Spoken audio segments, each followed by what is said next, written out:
Hare Krishna, good evening everyone. Hare Hare Krishna Krishna प्रभु जी। हरे कृष्णा प्रभु जी।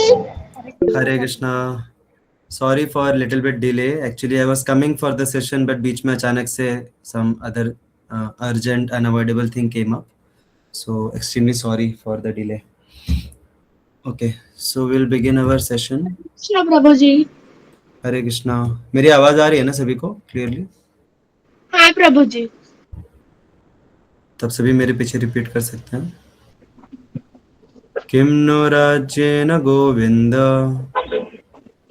किन्नो राज्येन गोविन्द किम भोगैर्जीवितेन वा किन्नो भूषणो भयतीतेन वा येषामर्थे काङ्क्षितं नो येषाम् अर्थे काङ्क्षितं नो राज्यं भोगसुखानि च राज्यं भोगसुखानि च ताहिमेव स्थिता युद्धे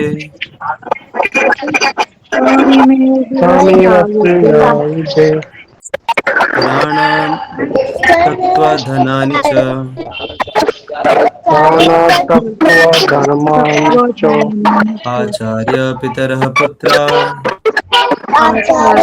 चार पितरः पुत्राः तथैव च पितामहाः तथैव च पितामहः मातुला स्वसुरा पौत्राः मातुलासहस्रपुत्राः श्यालः सम्बन्धिनस्तथा कालः सम्बन्धिनस्त्वा एतान्न हन्तुमिच्छामि तानाहन्तम् इच्छामि घ्नतोऽपि मधुसूदन वनोत्पि मधुसूदन अपि त्रैलोक्यराजस्य अपि त्रैलोक्यराज्यस्य हेतो किं नो मही कृते युक्तो किमनु मयि निहत्य धार्तराष्ट्रान्नः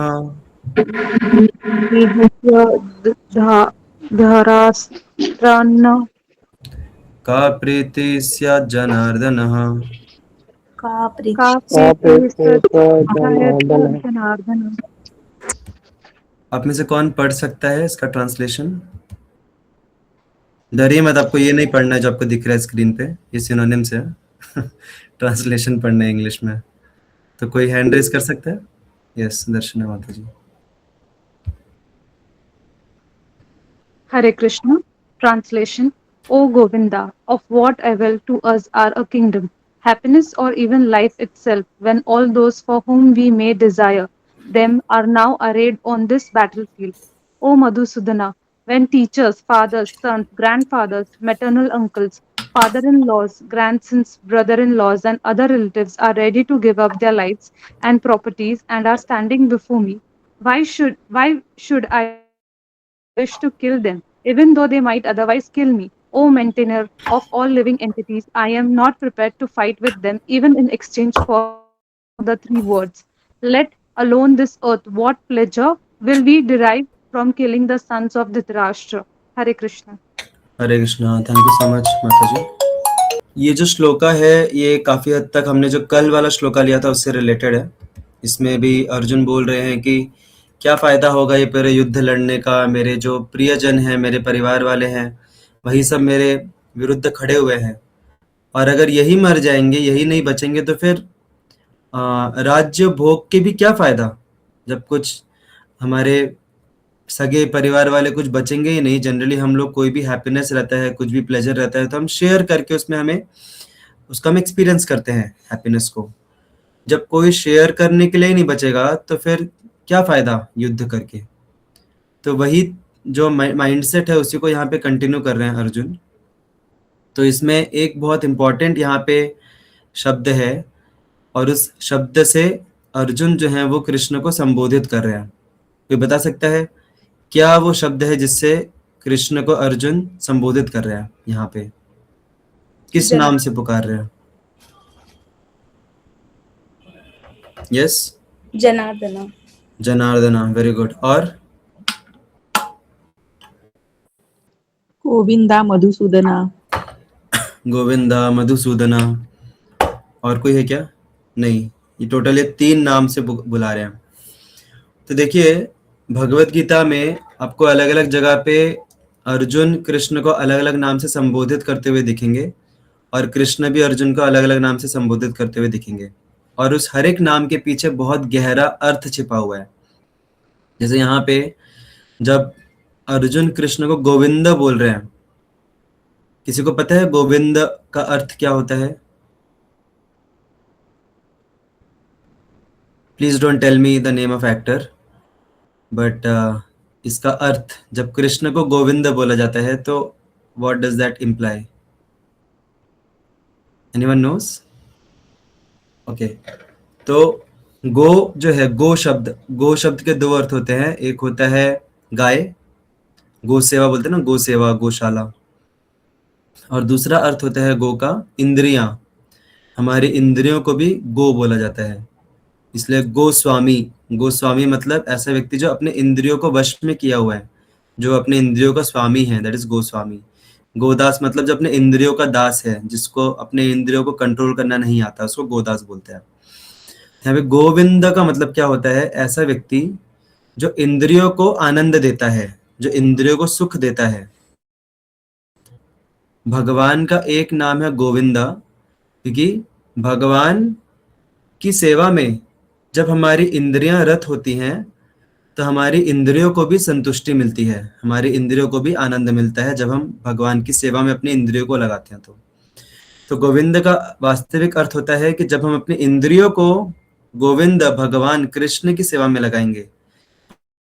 हम अपनी इंद्रियों को कृष्ण की सेवा में कैसे लगा सकते हैं? हम अपनी आंखों को कैसे लगा सकते हैं कृष्ण की सेवा में? दर्शन करके, दर्शन करके। अपने नाक को कैसे लगा सकते हैं? उनकी चरणों का जो कमल है उसको सूंघ के। ओके, चरणों में कमल दिखता है क्या हमें कहीं पे? यहाँ पे मतलब फूल। हाँ, फूल। तो उनको चरणों के जो अर्पित फूल हैं, या फिर उनको जो अत्र लगाया जाता है, जैसे यहाँ पे भी आप देखेंगे हमारे मंदिर में भी जब श्रृंगार दर्शन होता है, श्रृंगार दर्शन में भगवान को भी परफ्यूम मारा जाता है। देखा होगा आप लोगों ने, परफ्यूम मारा जाता है क्योंकि भगवान भी श्रृंगार, मतलब रेडी हो रहे हैं ना, भगवान एकदम सज धज के खड़े हैं आपके सामने। तो श्रृंगार का एक इम्पॉर्टेंट एस्पेक्ट रहता है परफ्यूम लगाना, तो इवन भगवान भी परफ्यूम लगाते हैं। तो भगवान को अत्तर लगाया जाता है, परफ्यूम लगाया जाता है, और फिर वही अत्र जब हम स्मेल करते हैं तो वो इंद्रियों को संतुष्टि मिलती है, क्योंकि हम भगवान को अर्पित अत्र को फ्रेग्रेंस ले रहे हैं। अपनी जीवा को कैसे लगा सकते हैं भगवान की सेवा में? प्रसाद खाके। प्रसाद खा के। अपने टच को, अपने स्किन को कैसे लगा सकते हैं भगवान की सेवा में? सेवा करके। यस, फिजिकल सेवा करके। तो इस प्रकार से हम सारे अपने इंद्रियों को भगवान की सेवा में जब लगाते हैं तो फिर इंद्रियों को संतुष्टि मिलती है, मतलब इंद्रियां संयम में आती हैं। इसलिए भगवान का दूसरा नाम है ऋषिकेश, जो हमारे इंद्रियों के स्वामी हैं, ऋषिक ईश। तो गोविंद का वास्तविक अर्थ ये होता है। लेकिन यहाँ पे अर्जुन जो है वो कृष्ण को गोविंद के नाम से क्यों बुला रहे हैं? वो टॉन्ट मार रहे हैं, कृष्ण को ताना मार रहे हैं कि अरे आप तो गोविंद हो, आपको गोविंद बोला जाता है, जो कि इंद्रिय, आप तो मुझे और परेशान कर रहे हो। मुझे क्या बोल रहे हो आप? अपने ही रिलेटिव्स को मार डालो, ऐसा बोल रहे हो आप। तो एक व्यंग्यात्मक दृष्टि से अर्जुन जो है वो कृष्ण को यहाँ पे गोविंद बता रहे हैं। आप गोविंद हो, फिर भी आप मेरी इंद्रियों की तृप्ति नहीं कर रहे हो। लेकिन अर्जुन को नहीं पता, मतलब उनको सब कुछ पता है, बट इस लीला में और हमें समझाने के लिए, हमारे लिए एक उदाहरण सेट करने के लिए अर्जुन इस प्रकार से खुद को दिखा रहे हैं कि वो एक अज्ञानता में है कि गोविंद का वास्तविक अर्थ क्या होता है। तो गोविंद का वास्तविक अर्थ ये नहीं होता कि भगवान हमें प्लेजर दें, भगवान हमारी सेवा करें, इसका मतलब गोविंद नहीं होता। जनरली हम लोग भगवान के सामने आते हैं और भगवान से क्या प्रार्थना करते हैं? भगवान मुझे ये चाहिए, वो चाहिए, वो चाहिए, वो चाहिए, पूरा चेकलिस्ट लेके आते हैं भगवान के सामने। जैसे होटल में जाते हैं, होटल में जाके वेटर को बोलते हैं कि हाँ मुझे ये भी लाना है, वो भी लाना है, वो भी लाना है, ये थोड़ा मलाई पनीर लाना है, थोड़ा मोजिटो लाना है, ऐसे अलग अलग चीज़ें हम बताते हैं, नान, बटर नान लानी है, और फिर हम एक्सपेक्ट करते हैं कि वो वेटर हमारे लिए लेके आएगा। वैसे ही जब लोग मंदिर में आते हैं भगवान के सामने तो भगवान मुझे थोड़ा सा ज़्यादा कुछ नहीं मांगूंगा मैं, मुझे बस थोड़ा एक 4 BHK वाला बंगला दे दो बस, और उसमें संतुष्ट हूँ मैं। बस उसके अंदर उसको संभालने वाली एक अच्छी सी एकदम मिस यूनिवर्स जैसी एक वाइफ दे दो, और उसको बिठा के घुमाने के लिए एक थोड़ी अच्छी सी सस्ती वाली कोई तो ऐसे लिमोजिन दे दो बस, या मर्सिडीज बेंज भी चल जाएगी। तो ऐसे करके हम भगवान के सामने आते हैं अपनी ऑर्डर लिस्ट लेके, कि हमको क्या लगता है भगवान गोविंद है, मतलब भगवान हमारी इच्छा पूर्ति करने के लिए उधर खड़े हैं, और कुछ तो उनको है नहीं काम। इस मनोभाव से हम लोग आते हैं भगवान के सामने। लेकिन भगवान को गोविंदा क्यों बोला जाता है? जब हम उनकी प्रसन्नता के लिए कार्य करते हैं। अभी भगवान स्वामी है या हम स्वामी हैं? भगवान स्वामी है। और हम क्या हुए फिर? दास। दास। सारे आंसर आज पूरे हरीश प्रभु एकदम फॉर्म में है, वही दे रहे हैं सारे आंसर। तो भगवान स्वामी है, हम दास हैं। तो सेवा कौन किसकी करता है? दास को सेवा करनी चाहिए, स्वामी को सेवा करनी चाहिए? दास को सेवा करनी चाहिए। दास को सेवा करनी चाहिए ना। लेकिन यहाँ पे क्या होता है, उल्टा हो जाता है। दास आ रहा है भगवान के सामने और भगवान से सेवा करवा रहा है। तो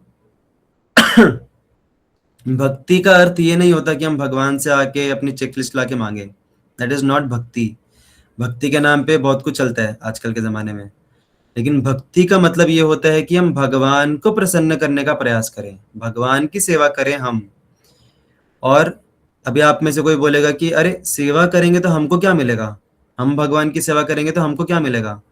एक्चुअल में जब हम भगवान की सेवा करेंगे तो हमको ही सब कुछ मिलेगा। कैसे? जैसे हमारा शरीर रहता है, शरीर के अंदर अभी पेट है, हाथ पैर हैं। अभी जो हाथ पैर हैं उनका कार्य क्या है? उनको जब लड्डू मिल रहा है तो वो हाथ खुद एंजॉय करेगा लड्डू? ऐसे लड्डू मिलेगा उसको ऐसे खुद ही ऐसे दबाते रहेगा क्या लड्डू को हाथ? नहीं। हाथ क्या करेगा? उसको शरीर को देगा, पेट को देगा। और पेट को जब लड्डू मिलेगा तो पेट फिर पूरे शरीर को ऊर्जा प्रदान करेगा, और उसी में उसके हाथ, उस हाथ को भी ऊर्जा मिलेगी। इस प्रकार से जब हमें पेड़ के अच्छे फ्रूट्स चाहिए, अच्छे फूल चाहिए, तो हम क्या फल फूल के ऊपर पानी डालते हैं? कहाँ डालते हैं हम पानी?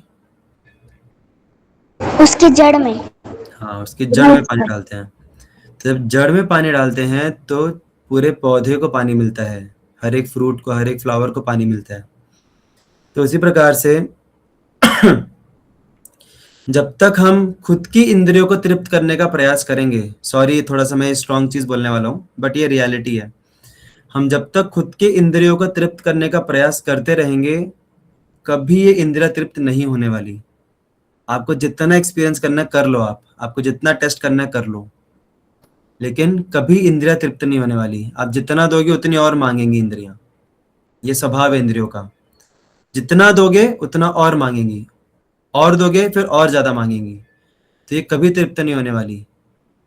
तो इंद्रिया तृप्त तभी होती हैं जब हम पानी कहाँ डालेंगे? जड़ में जब हम पानी डालेंगे, जब हम भगवान की सेवा में अपने इंद्रियों को लगाएंगे, तब जाके इंद्रियों को संतुष्टि मिलेगी। क्योंकि भगवान जड़ है हमारी, और हम क्या है? हमारा शरीर क्या है? हम सब फूल पत्ती की तरह हैं। भगवान से सब कुछ आया ना, तो भगवान जड़ है और हम उनके फूल पत्ती हैं। तो जब हम पानी डालेंगे, जब हम सारे कार्य अपने इंद्रियों को भगवान की सेवा में लगाएंगे इन अलग अलग माध्यमों से, तब जाके हमें वास्तविक अंदर से पोषण मिलेगा, तब जाके हमें संतुष्टि मिलेगी।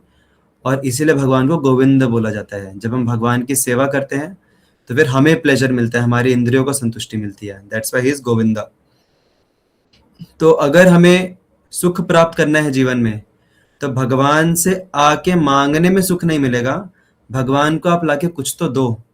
जब भी हम मंदिर में आते हैं तो हमें कुछ तो लेके आना चाहिए भगवान के लिए। कुछ नहीं तो एक फूल लेके आना चाहिए, कुछ फल लेके आने चाहिए, कुछ तो लेके आना चाहिए। भगवान को देंगे ना हम, वो देने में भी सुख मिलता है भगवान को। और साथ साथ भगवान जब अंदर से प्रसन्न होते हैं तो आत्मा को भी प्रसन्नता मिलती है, क्योंकि आत्मा के बाजू में परमात्मा बैठे हैं। तो that's why Krishna is called as Govinda. अभी बाकी के जो नाम है उसके बारे में हम नेक्स्ट सेशन में चर्चा करेंगे और फिर आगे बढ़ेंगे, क्योंकि अब टाइम इज ऑलरेडी अप। मेरी वजह से लेट हुआ, so I will not extend the time, will stop now.